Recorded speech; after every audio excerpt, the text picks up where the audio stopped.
Hello, everybody. Welcome to the Real Collective Podcast. My name is Brendan McKeigan, and with me, as always, is Sean Tassé. Sean, how are you, friend? I'm wonderful. How are you? I am well. Thank you for asking. We also have a special guest on today's show.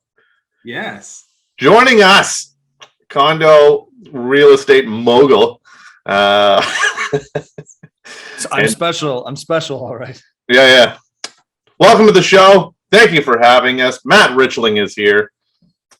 He is going to be talking to us because we're going to talk about some condos today, condo living and what to expect with it.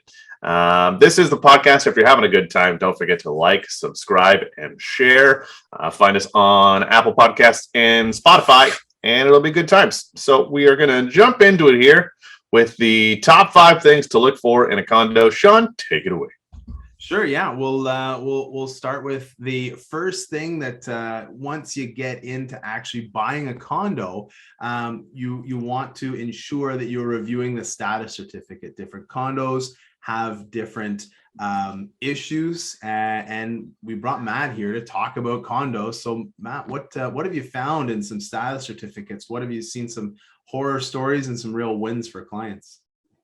Yeah. So it's really interesting because when you think about a status certificate, we've joked about this before, me and Sean. Anytime you're having trouble sleeping, the status certificate is a really good way to help you fall asleep. It's, just pick one up before bed, guaranteed, an hour in, 3 hours in, maybe 6 hours into reading it, you're guaranteed to be asleep. No problems.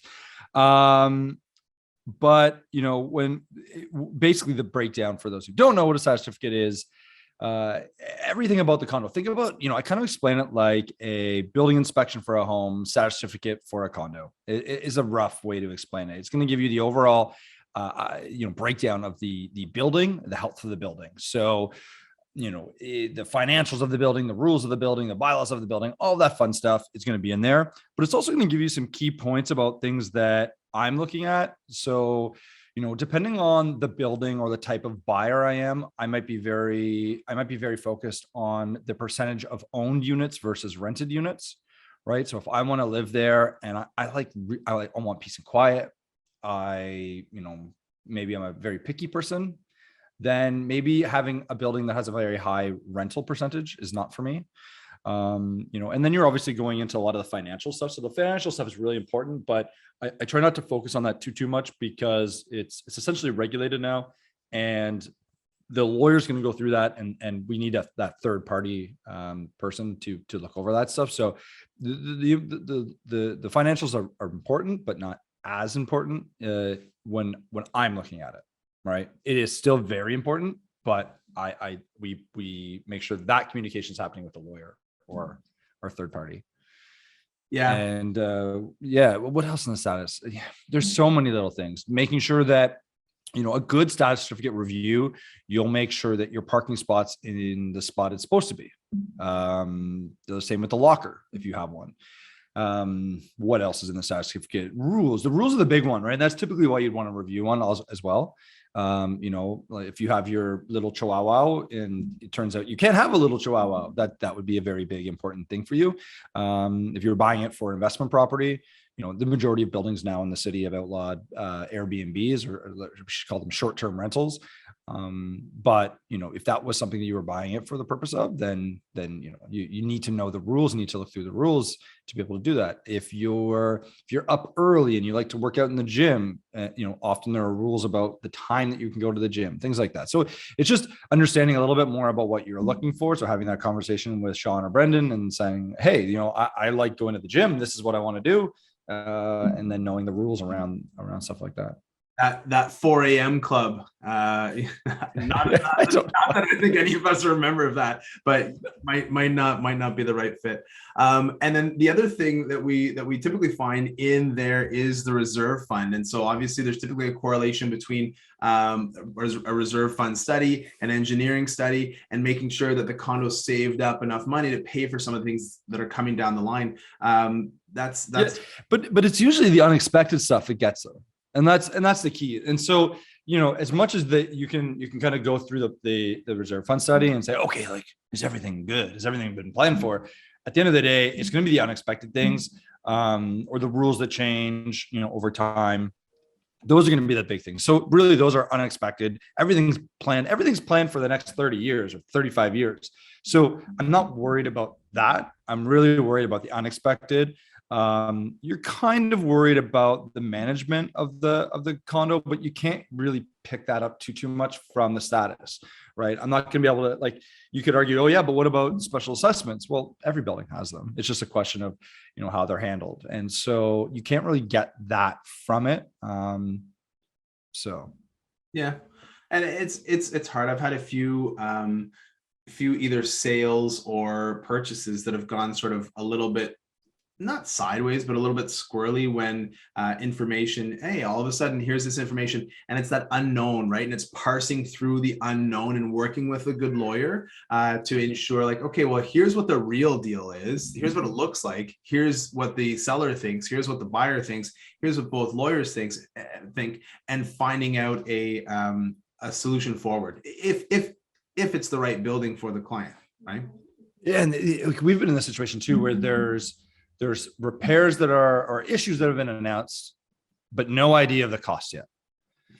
And that's the scary one for buyers. Sorry. That's the scary one, because no one can sit there and tell you the actual cost. And, meanwhile, I'll have a backdoor conversation with maybe the property manager, or he'll say, oh, it's roughly going to be here, but we can't be sure of that. So how are we going to, even how do you even go to the other side? How do you go to the seller as a buyer? How do you go to the seller and say, okay, well, we think it's going to be about this much broken down per unit, per your share of the building, but that's where it gets scary. But then you said, okay, well, how am I looking in comparison? Right. So how is this deal looking in comparison? What's the deal that I'm getting?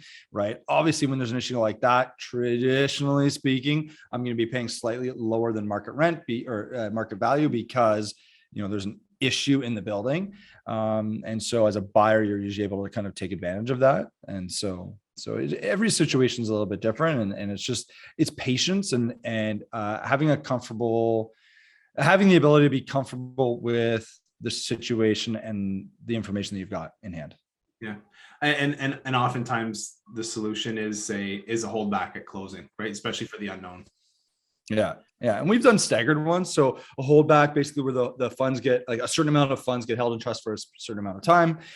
So, we've done some at certain buildings where it was like a $3,000 holdback for 5 years and a $5,000 holdback for 2 years or something like that. Right. So, and then that money gets released at that time, or the issue, it's very specific to what that money can be used for, gets held in trust. And then, the other side gets it back at the time.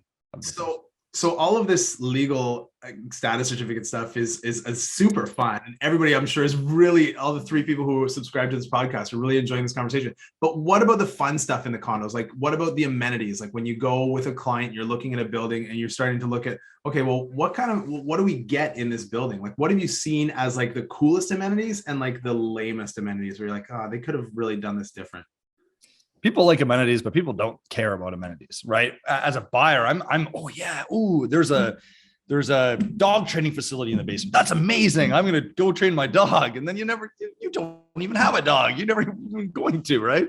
And it's kind of like that for every single amenity. I think the biggest one that I love is a concierge, an actual like concierge that works for the condominium corporation.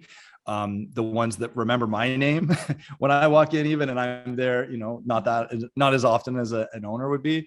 That to me, that's big, because they can handle my parcels, they can handle security. We used to have a building that had a gold keyed concierge, so a very high level of a concierge service. I think it's the highest in the world you can get. And that's amazing. The service that we got, even as an agent, was just amazing. They would go get your dry cleaning. They would bring it up to your room. They're not going to do your laundry, but it's just that extra level of service that was just amazing. So I really like the concierge, the service side. It's very expensive from a condominium point of view. And then obviously, I want more space. So I love amenity rooms that have like a dining area, or that have more of a lounge area. Right. Spaces that I can expand my living. That's the things I love. And then obviously pools, indoor pools are nice, outdoor areas, barbecue areas. So it kind of depends on the building. A little car wash station in the basement, especially when weather's like, minus 100 like it is today. So it's stuff like that are great. What's really cool is paying attention to stuff that's in Toronto or other major cities, golf simulator rooms, right? Like I don't golf, but it'd be fun one day to go swing some, things and hit some balls and whatnot. Like that's fun. Things. Yeah, sticks, right? Golf sticks, get those going. Yeah. Do Gold Key concierge services, do those buildings even allow Chihuahuas? So I feel like that should not be a thing. I think nobody should own a Chihuahua. That's my thing. How do you find, because a lot of condos are like, oh, you can have a small dog, but you can't have your big dog. But a lot of times big dogs are trained better and they're quieter. So why do you think it is about size? Do you have any sort of insight? From being a dog owner and parents who used to show dogs, I've learned that it's not the dog, it's the owner. Yeah. But that's a whole nother podcast. Yeah, for sure. I would say there's so many times where I'm watching movies and I see these people walk into their building in New York City, and the concierge is always like, "Oh, hello, Mr. or Mrs. whatever the last name is of the character who walked in." And then like their friend walks in who only shows up like once a month, like, "Oh, hello, Clara, whoever is upstairs, go ahead." And you go to the elevator and you walk into the unit. I'm always like, "Oh wow, that's so like." I just watched the Hawkeye series on Disney, and it was the same thing. It's like, oh wow, it's really cool to have someone who's there. It feels like you're almost like your own private butler.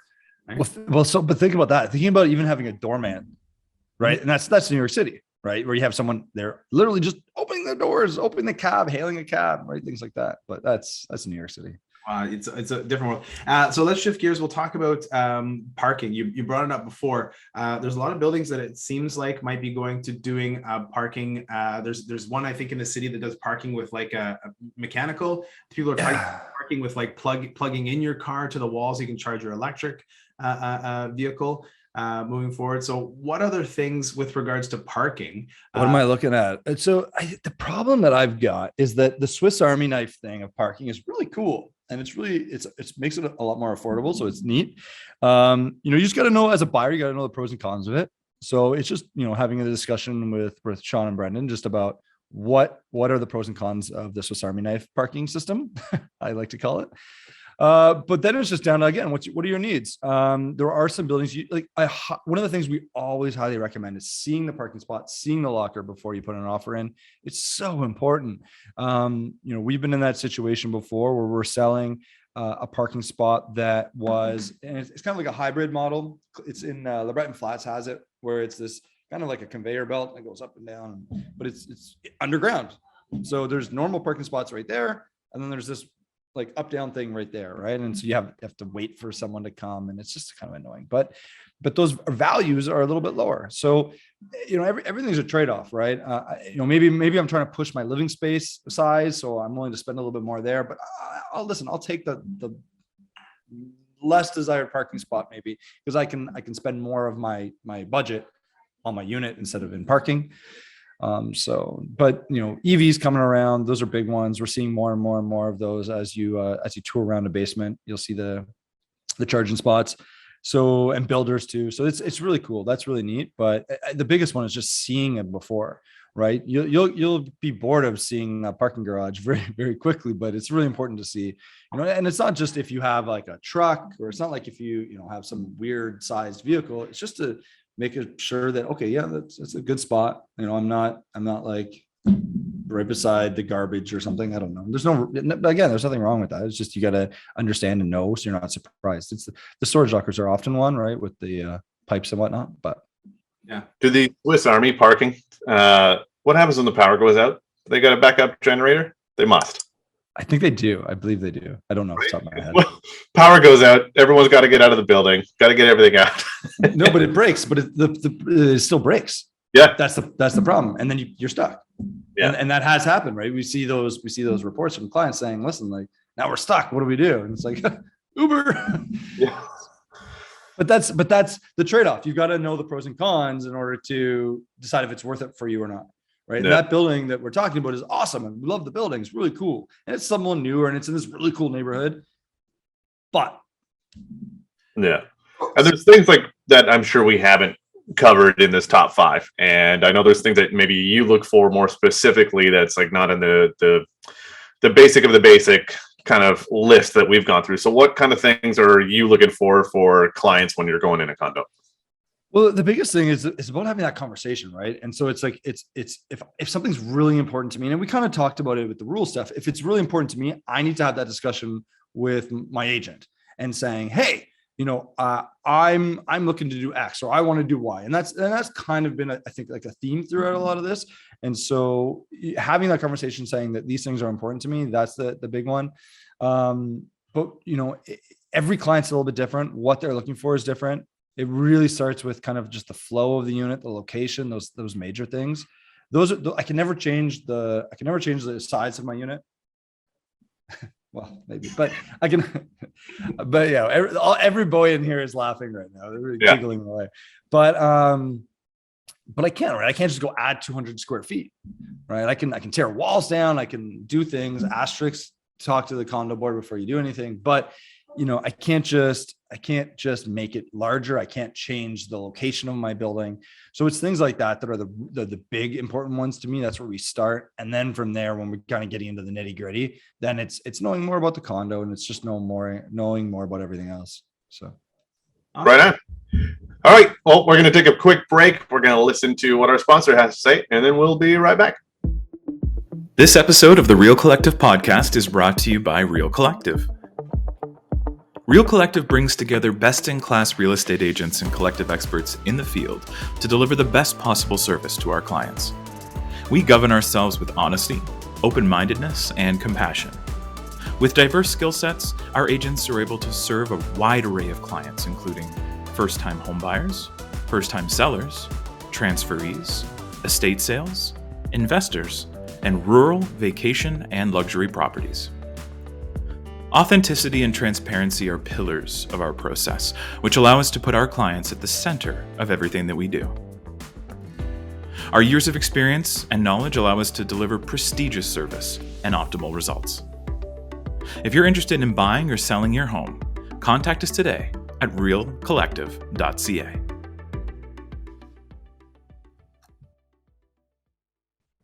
Welcome back, everybody, to the show, the Real Collective podcast, with today being joined by Matt Richling. If you're having a good time, if you've liked what you've seen so far, don't forget to like, subscribe, and share on the YouTubes. Play us in the background while you're doing other stuff so you don't have to look at this mug. The other 2 mugs, not so bad, but this one, nah, not worth it. Good on the radio, where you can find us on Spotify and Apple Podcasts. So, second half, we're going to talk a little bit just off the cuff here. We're going to talk about some condo wins and what's been going on in the world of condos, maybe what we're excited about. What are we seeing? Sean, what are you seeing? Well, it's cool because I think Matt and I have different angles on the condo world, where I find I'm working more suburban for condos, like garden houses. And say it like that. Suburban? Suburban? Like a... Or suburban? Yeah. I don't know. Like stacked condos and garden houses and like row houses for condos versus I think Matt spends a lot more time in like right in the core, right in condo apartment buildings. And we talked about how those are almost 2 separate markets. So I think the stuff that well, but they're two separate buyers. Yes. Yeah. Right. The 2 different demographics. Yeah. And for me, I had a condo before. I had a stat condo, and I loved it for what it was at the time. It was perfect for us. I didn't want to be in a building. For me, that's not the life that I want. Is I don't want to have to take an elevator every time I want to go to my house. Sometimes you just want to walk in your front door and go sit down. So I think you're very right. I think it's kind of like home ownership light is stat condos and condo towns. But what's going to start happening is the pricing, and that's I think that's where when Sean predicts a X percent, how much percent rise this year? Condos, I'm going to say I haven't done the El Predicto yet, but I'm Oh, okay. So never mind. So when you do that, right? guessing 10. Just to throw. Yeah, I said 12. I said 12. So when we're looking at these numbers, that's because really what we're looking at the increase of is the lowest price stuff, which in theory is these stock towns, right? And so that's where I see those rising the most. Because what should be more affordable is an apartment style, right? A little bit further out, a little bit older, maybe that's going to be the most affordable. And so, because of space, right? Brendan, when we said we lived in a stock town, it wasn't just him. I mean, he needed more space than a 1-bedroom could provide. So, I think that's when we look at where things are headed. I think those are poised for the biggest jump.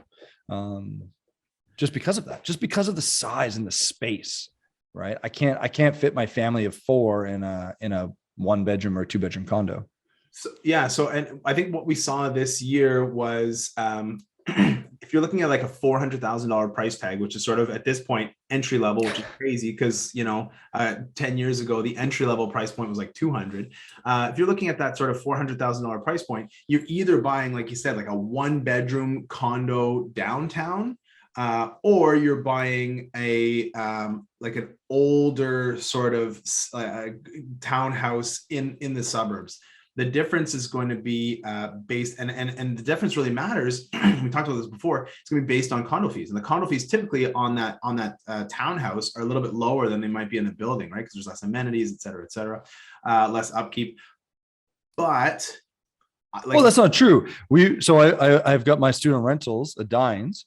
And those things have like $650 condo fees, right? Why are they so high? Yeah, there's reasons, but but that's it's like it's kind of the thing is it's just about my big thing is just trying to remove the guarantees, and that's kind of like saying, well, the stock towns have lower condo fees. Well, they don't always, right? And that's not even stock. That's just a town. What's the common misconception? Older units have bigger condo fees, right? Look at there's some buildings on Laurier or whatever. There's $1,000 condo fees going. This is insane. So we broke down one year. We decided that enough is enough. Let's get to the root of this rumor, and we broke down the different buildings in Centertown. We took Centertown. There's enough buildings there to give us a good population size, and we really wanted to see. Okay, we broke down the square footage for every building, condo fee, and where did it hit? Every single building was around 55 to 70 cents a square foot, or it was 55 to 75 cents a square foot. Every single building.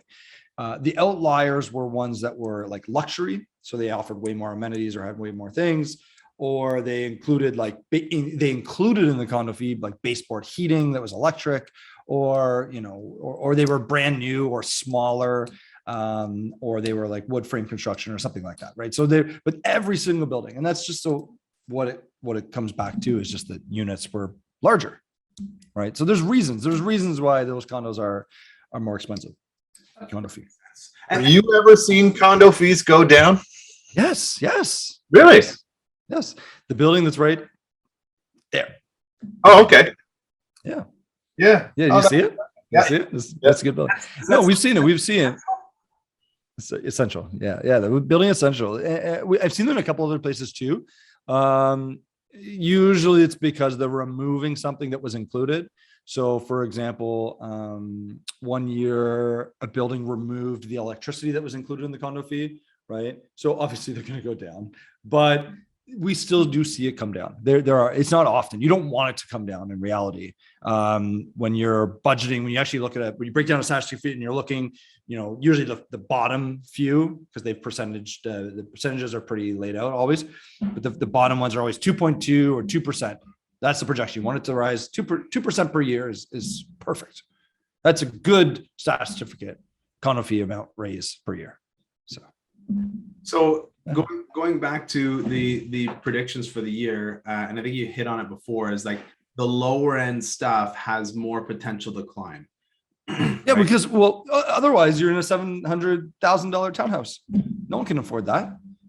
Right. So like all it's doing is putting downward pressure on everything else.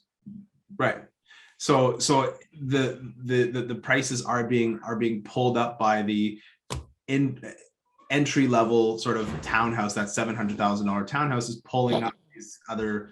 And they're not even entry level now. They're like mansions, these townhouses. It's bigger than my house.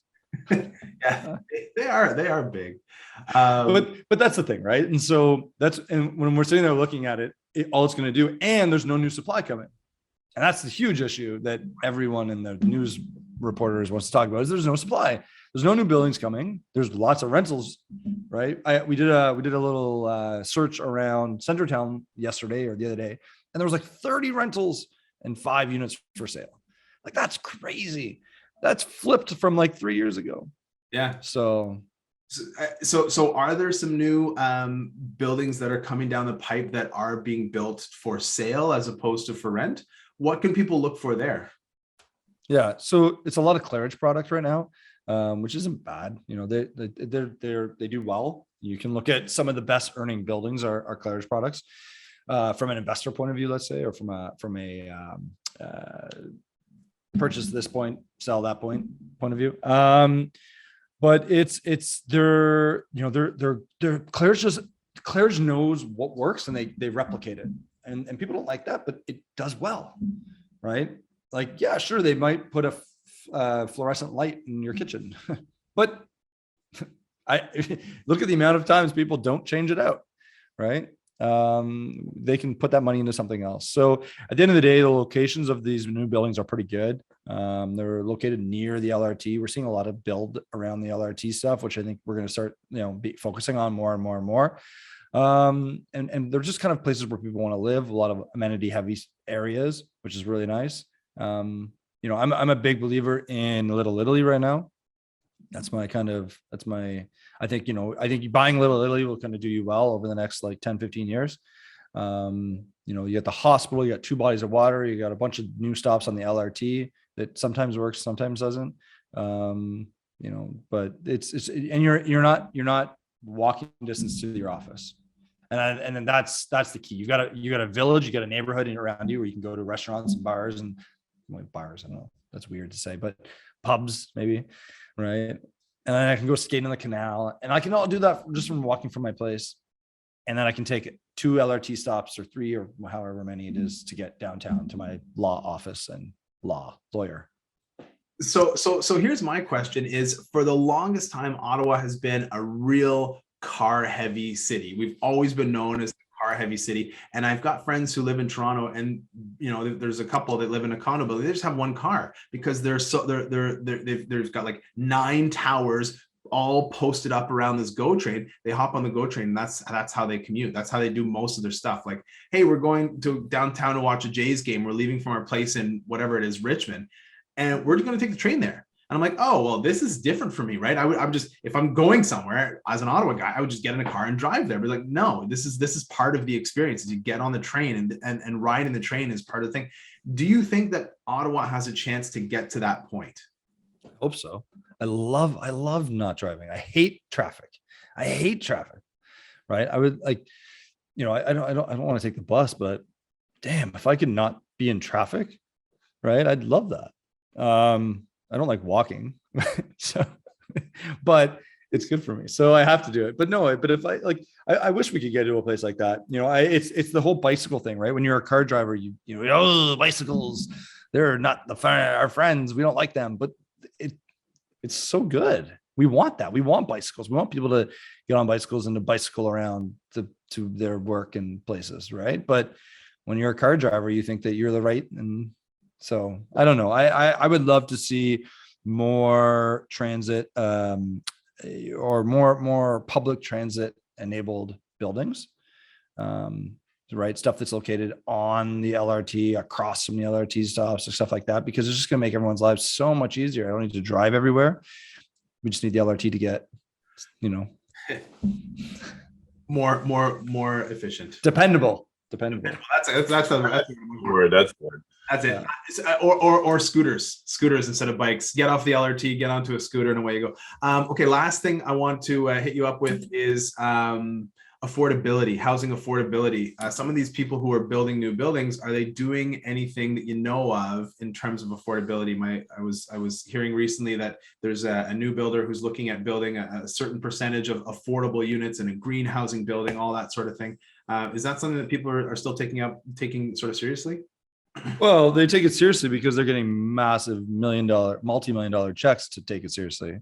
So nothing comes for free, right? So a builder's and that's why that's the only reason why we're seeing all this rental building going on right now, is because of the amount of money that's being put in their pockets to do it. Period. And why I would do the same thing if I was offered millions of dollars to do what I'm already doing, but just, so yeah, and it's good. It's needed for sure. And I would love to see more of it. I would love to see more of it happening without those big checks behind it. Right. I think the only way to really make things affordable is to build. Watch rental prices in the next little bit. They're going to start, easing off, I think. And so that's going to make things a little bit more affordable, but not affordable like it's actually needed affordable. So it'd be really nice if we I think it'd be really nice if we could up the heights of stuff. I think that would help, because right now developers are getting crunched on construction costs. That's the reason why pre-con right now is so expensive. Pre-construction stuff is so expensive because of the cost to build. And I think we're going to see developers having to adjust, and that's going to even continue to rise. So, if I can add on, an extra 100 units onto my building, all of a sudden that brought my costs down. I can make my building a little bit more affordable. And so it's things like that I'd like to see. I'd love to see change. Is it going to happen? Not for me. I don't think we're going to see it, but I would love to see it. Being able to make things more affordable is just so key for a well-rounded city. So I think you hit the nail on the head with the build, right? I think that's the solution is going to be adding inventory, and whether that comes by way of condo, by way of houses, I think that's the only thing that we can do to offset the issue that we're dealing with right now. So, yeah.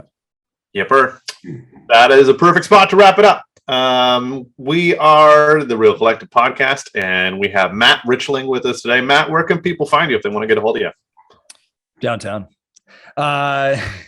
Just scream on the streets. At New Purveyors, Matt Richling, or newpurveyors.com. So any of those.